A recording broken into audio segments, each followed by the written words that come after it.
here has an autistic child for which they ask support? Who here has a daughter who wants to sleep over at their friend and you say as a parent, no? These are all reasons why children are and have been taken. This country has beautiful laws, but the problem is social services do not follow the law. This is not right. We need to stand together. And what was the reason they took away your children? So it was my daughter's friend said to the curator, the counselor, school counselor, that my daughter was being abused at home. And then the whole thing spiraled out. Basically, we were stricter parents than her peers. We can start with the social service. So with social services, it was like hovering in this surreal reality of you say something and something else totally different is down on paper. And you get allegations, you counter it. They dismissed our own witnesses. We had family, friends, everyone rally around us and just say, listen, this is crazy. Your allegations are not right. And in the meantime, they isolated my children. They swapped and changed them. My daughter ended up really cycling down into a really deep hole in terms of mental health. And they provided no help. They put us down, we're the bad parents, everything is our fault, and they isolated the children. We would say, is it okay for an 8-year-old to be up till 10 o'clock at night, 11 o'clock at night on a school night and be on an iPad all the time? And they would just go, well, it's the foster family's problem, not ours, we don't care. So it's foster family who decide, you mean? So the foster family decides. The foster family, I mean, my 8-year-old son's, he was in 3 separate foster families over the 6 months that he was away from us. And over that period, the 3rd foster family, after 2 weeks, the guy there did not know my son's name. Oh. And I can give you lots of small examples like that, where one of the foster families said, when I said, I'm sorry, where's my daughter? It's 10 o'clock at night. She's in a really bad place mentally. Why don't you know where she is? Then he said, oh, you had many years to fix your daughter. Don't come to me now. Wow. It's that sort of surreal reality that you're facing as a parent, as a conscientious parent. And I've been blogging about parenting, about family life for the last 12 years. So it's not like I'm totally naive about parenting issues. And it still happens. It still happens. And both my husband and I are well educated.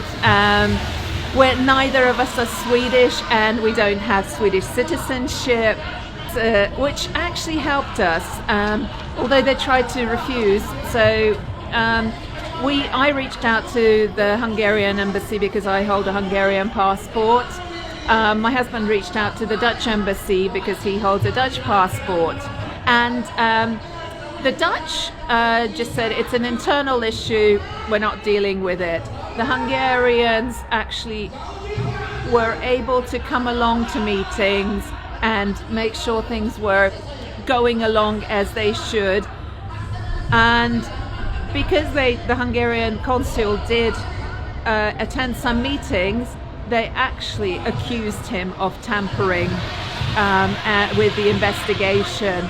And these allegations are down on paper, whereas we know he did not. Yeah.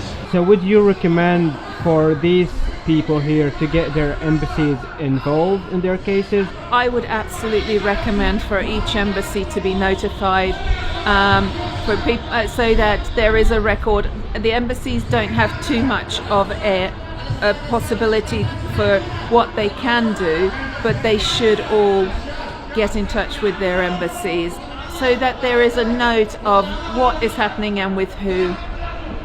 Yeah. One of the things that's very important, I don't speak Swedish, my husband's Swedish is not that good either. Social Services publishes many thick booklets of how their procedures are. It's really important. Get Google Translate. Translate it into your own language if you don't understand Swedish. Have friends explain things to you and hold the social services accountable. Every single time they do not do something that is prescribed to them in the law or within their own frame of what they should be working on, then do write and do everything in writing. Everything in writing. Email if possible, and hold them accountable to their own procedures, to their own laws. They'll hate you and they will make things more complicated. But if you carry on consistently doing it, don't just say that you're shit and whatever, because that doesn't get you anywhere. Look at what is your child's best and carry on looking at what they are doing and how they can improve things for your children.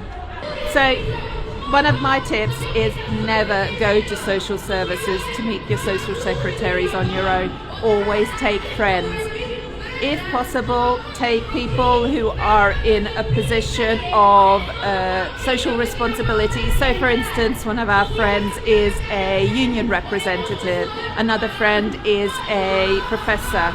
So these are the sort of people who came with us to some critical meetings. Record all your meetings. It can't be used in court, but you won't remember most of it. So it's a very good reference for your own sake. And the next thing is the most important.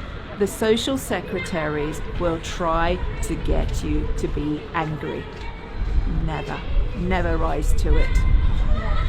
Ask questions as much as they ask, more even. Do not get angry. Think of your children, think of the love for your children, and just project that love towards the social secretary if you find it within you.